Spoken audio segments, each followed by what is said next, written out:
Here. It is August 12th, 2026, and we are at 1:18 a.m. in the morning. And I thought that I could, I thought I was going to go in on before 10 today. And here we are. I mean, it is, uh, that's how much is happening behind the scenes. And we also had hell today. So that just tells you the storm has arrived. The storm has arrived. Okay, let's get started. And we are at That just tells you the storm. 2,200 days since Richard was forcibly removed from his barracks room there on Fort Bliss in El Paso, Texas. He was taken downstairs to the basement to the arms room, which is a secure room, and a soundproof room, and they took his life there. This was a code red on Fort Bliss, and then they, because of their mortuary connections, they stole Richard's body off of Fort Bliss and took his remains to Mexico for disposal. I don't think it's ever happened ever before. I don't think it's ever happened before. Something this criminal. I really don't. And that's why you see the system just absolutely freezing when it comes to Richard's name. You know, but the thawing is happening. The storm's here, right? It's a fiery storm, and that's how God purifies with the fire of the Holy Spirit, right? And it just starts bringing in the accountability, the truth. It's all of the freezing and the fear and everything starts melting away, and here we are. 6 years later, really in the very vicious negotiation for the repatriation of our son's remains. We are not alone. We have assurances, really good assurances from President Trump. And not only that, walking the walk, not just talking the talk. We have extra troops, 1,500 extra troops being sent to the border. We have another a perimeter widened around El Paso. We have a lot of pressure on Chihuahua, Mexico. You have Maru Campos, the El Chapo fentanyl governor, who is under investigation for treason, for uh, having a secret paycheck with foreign intelligence agents on that secret payroll. Sorry, I said secret paycheck, didn't I? Secret payroll. And of course, that is very connected to Nova Casa Grandes, Colonial Juarez, Colonial Dublin, the Mormon Mafia that are in Chihuahua, that are dual citizens and are also like in our intelligence agencies that like Connell Wetton, like David Frost, in connection with the Walmart mass shooting, our son's terrible code red, and of course the uh, fraudulent distribution of the Walmart victims funds, but those are, people sent in money, right? I mean, how can you do that to donations? Because then other causes, people won't want to donate, right? I mean, it's just a terrible thing that what West Star Bank is accused of doing, which is, of course, um, uh, Paul Foster and Woody Hunt and these El Paso cartel members. Um, the one that really has obstructed and meddled and committed major crimes is from the El Paso cartel is Alejandra de la Vega Foster. Um, because she's the double agent, y'all. She's the double agent. She is really the one that betrayed. Talk about betraying. I know Mauro Campos is worried that her attorney general, Cesar Hargui, who had to resign, is going to betray her or already has betrayed her because, the Fiscalia, absolutely, the FGR of Mexico, which is kind of like the DOJ, the FBI of Mexico, confirmed that he was talking, right? That he was talking and cooperating with them. And so, yeah, she's, worried about betrayal, but she's betrayed the Chihuahuan people, the Mexican people over and over and over and over and over again, with her secret paycheck and the treasonous treaty and all of that. And so, Alejandro de la Vega Foster is the one that is even a bigger betrayer than Maru Campos in all of this, because she really, her leverage, it's kind of like, um, Judge Sam Madrano in the El Paso courthouse. He had a lot of leverage, right? Because his wife controlled the assignment wheel that could make and break any judge, any attorney's career, right? And so then he grew his power by illegally, unlawfully creating a El Paso courthouse police force with the bailiffs, right? To put them under his control. And so, it's kind of like that. He had this leverage, right? To make and break people that would silence people. And then he had the police force, their own bailiffs that had to report to him that he knew what the witnesses were doing, what the investigations, what the cases were doing.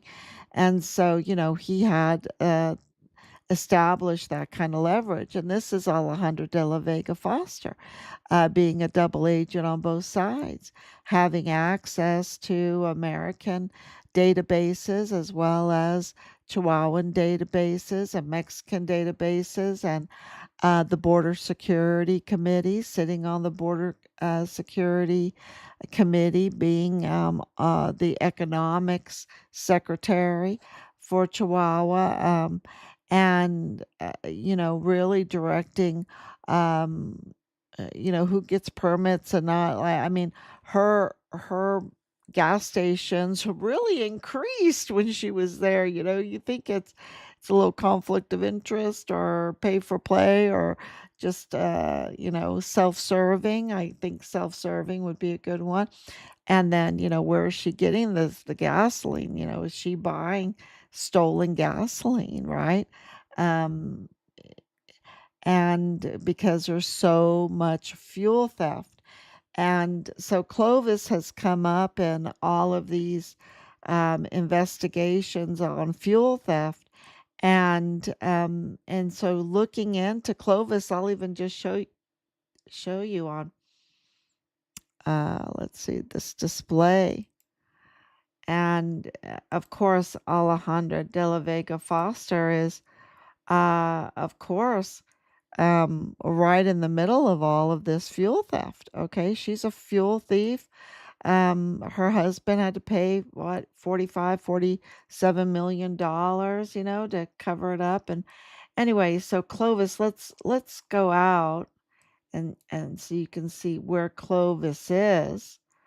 So uh here is El Paso right here, Fort Bliss. See, it puts Fort Bliss before El Paso. Here's Horizon City, Ciudad Juarez, Anthony, Chaparral, Fort Bliss, huge. And then if you go up here, remember that this is White Sands, right? This is White Sands. And right by Albuquerque, that's where Cesar Duarte had um, his ranch. This is where um, Jeffrey Epstein had his humongous ranch. And of course, right here, uh, right next to Jeffrey Epstein's ranch was Beto O'Rourke's family ranch. His father-in-law, William Sanders, very heavily invested in this whole area here. Why is this area so valuable? Because that is the premium basin where they get oil. There's a lot of oil here. And so, of course, now you know why Jeffrey Epstein wanted to be here and do his dirty work with the trafficking, of course, with the money laundering. He's like money laundering king. And of course, Cesar Duarte was right there. He had several ranches, by the way. And then of course, William Sanders, Beto O'Rourke's family up here, very heavily invested, like Alejandra de la Vega Foster's family, her husband, with Marathon Corporation. He started with Western Refining with William Sanders was the CEO of that, or on the board of president, whatever. Very, very invested in that. So this is all like their area. Okay, this is their territory. Okay, and they're up to no good.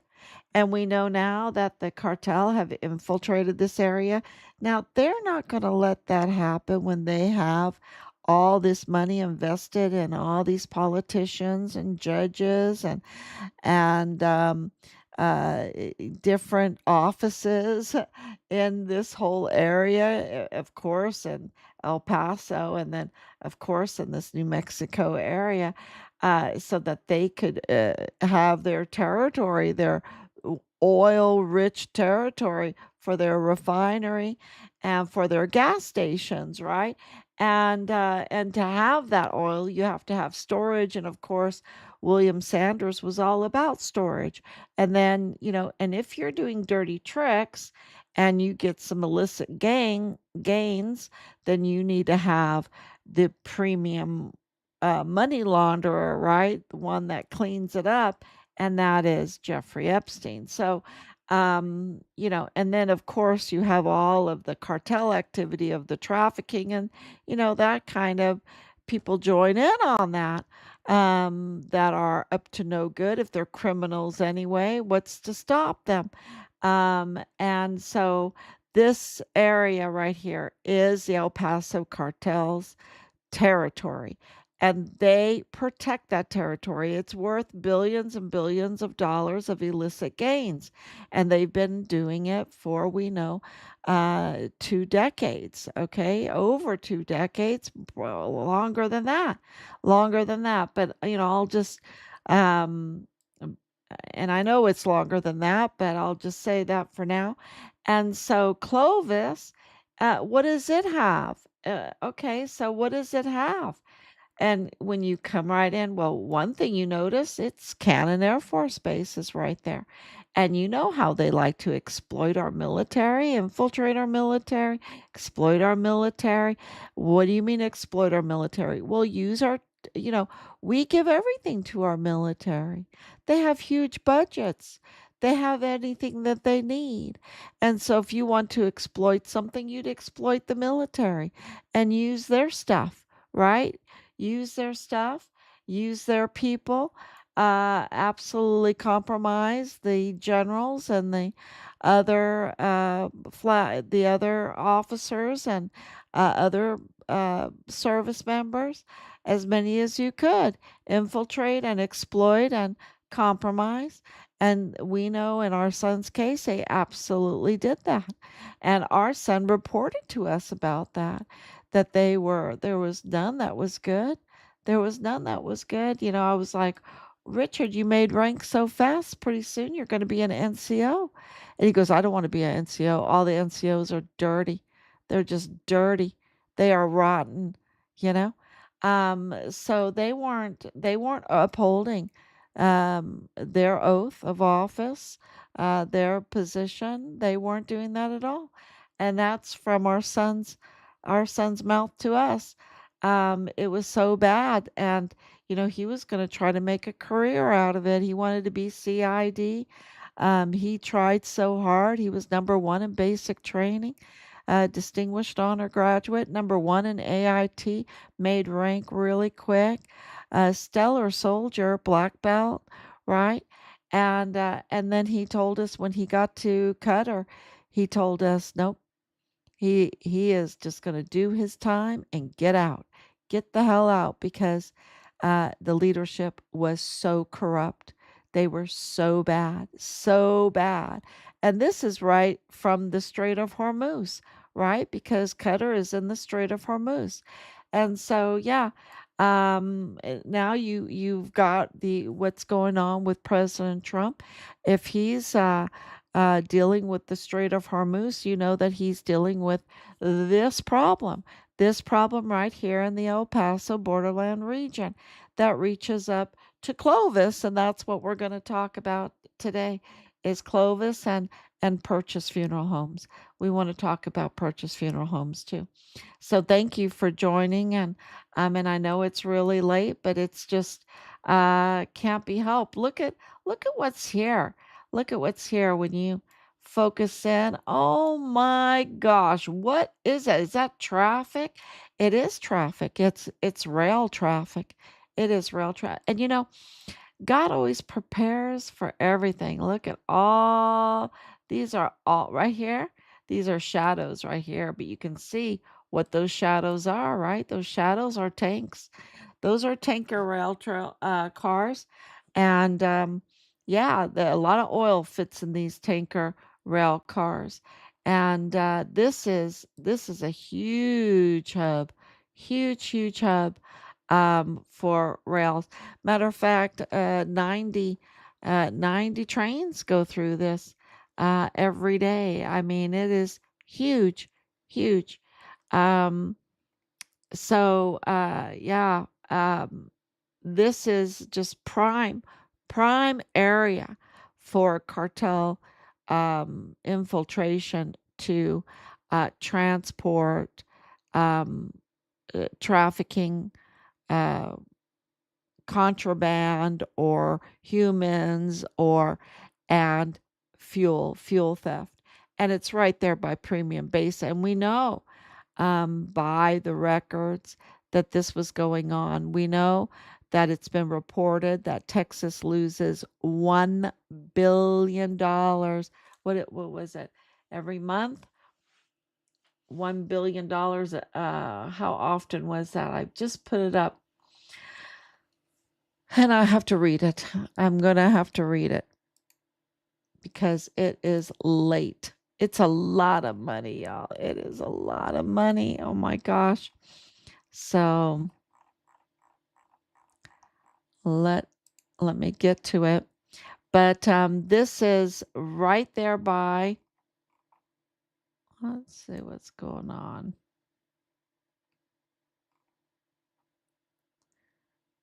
It doesn't want to work. Okay. There it is.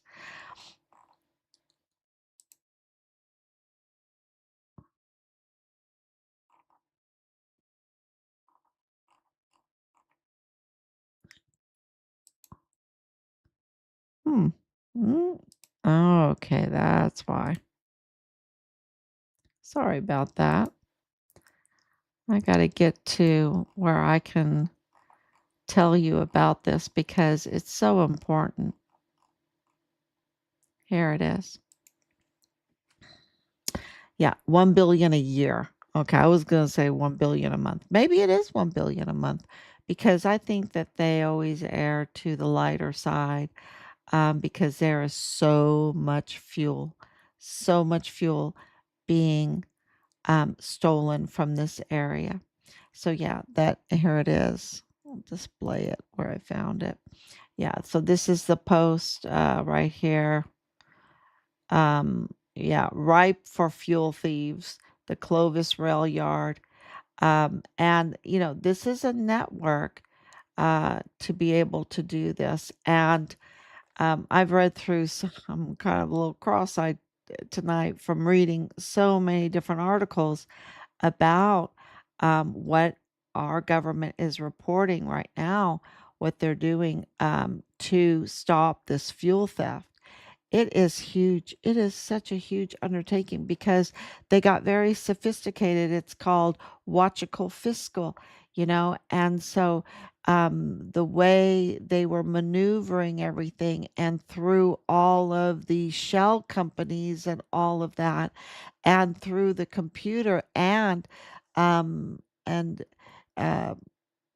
falsifying documents.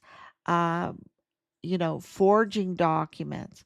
So it's really, there's so much deception there that, it takes time to go through it all. And I can absolutely tell you that's exactly true because in our son's case, so much deception. We didn't know who was telling the truth, who we'd hurt if we accused anybody or whatever. So we had to be very careful because of all the deception and people posing as Christians. Even remember Phil Waters, he was posing as a Christian, and he was a PI, and he turned out to just be a total rotten egg, right? um, really part of the cartel, um, those that want to aid them and abet them, right? Yeah, so it's really hard. You have to go through. I know we're seeing that with like Tucker Carlson right now. Crazy stuff that really exposes him for being a deceiver. All these years, I've been watching him for years. What a deceiver, right? And so, this main, uh, really, the deception, the lies, the amount of lies, and how that has obstructed justice, made things so slow to get accountability, is all the deception. And so that's why I'm saying I'm sure that the fuel um, thievery is even much more than what they're telling us. They're being very, very careful. But yeah, here it is. This is the big number. 750,000 gallons of fuel per day go through that Clovis uh, rail yard. Okay, that is huge, huge through that single corridor. And yeah, this is just, it's so incomprehensible, and it is absolutely a target for fuel thieves then. And we know that the Jensen family, Maxwell Jensen, was in Carlsbad, which is connected to this line here, this rail line, and right there in the middle of the premium basin, um, where you get your fuel and then you just have to store it. You have to store it with Beto O'Rourke's father-in-law, right? He has all the storage, right? That's his business too, besides being very heavily invested in the premium basin. And and you would think, how are they invested? Because why is there so much fuel theft, right? Is it in the storage of it, right? Um, so that would be really something that investigators would have to look into. Uh, it's just, there's so many uh, avenues that you have to cover to understand what's going on. But I can tell you this, there's fuel theft going on. Loads of it. Loads of it. We're getting robbed. We're getting robbed, okay? And that's why the prices are high. That's why inflation is high. If you have fuel that's being stolen, all your prices are going to go up. Everything's going to go up. So, yeah, it is. And we know that it's all under investigation right now. We know that President Trump is really on this. That's why you had the indictments of the Jetsons. And the Jetsons are absolutely connected to El Paso and what was going on in El Paso. So, President Trump's eyes are on that, and also on the funeral fraud. More and more is coming out about Salvador Perches Jr. and his business practices with his group of Purchase, and it's bad. It's really bad stuff. Um, he really, well, can show you this document here. Um,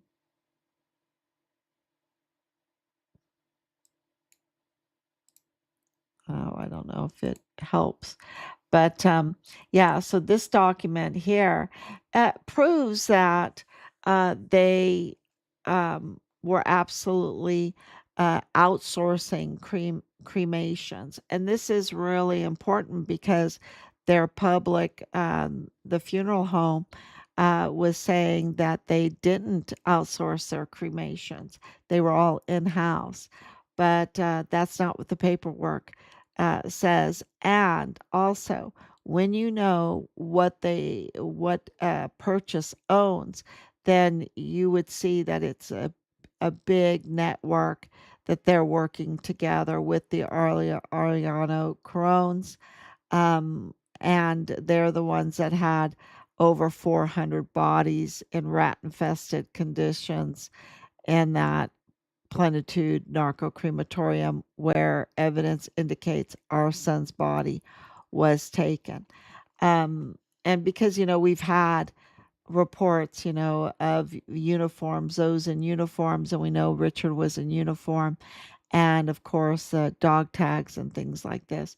So, this is why all of this is really, really personal to us and why we are on it. And there is so many anomalies surrounding Purchase Funeral Homes and their connections with the other funeral homes, um, and the cover up that's going on, a huge cover up going on. So and I'm going to put it in Spanish also. I really need to put it in Spanish. God bless you if you speak Spanish and you can translate these into Spanish because it is such a huge, huge help. Uh, so that is really the main uh, thing we're bringing together, the network that we're bringing together, that the same people that are involved in the fuel theft, the trafficking, all of the different types of trafficking, and the corruption in the El Paso system, like with San Medrano scheming with Justin Underwood, and I put up a post to explain that to you. Uh, it's all connected, and it's connected with this funeral home fraud that involves insurance claims and social security numbers. Yes, um, individual, well, access to individuals that have passed away and all of their information. So that is where we're at right now. A lot happening behind the scenes that we're focused on that. So I just want to say thank you so much. And please share, share, share. And I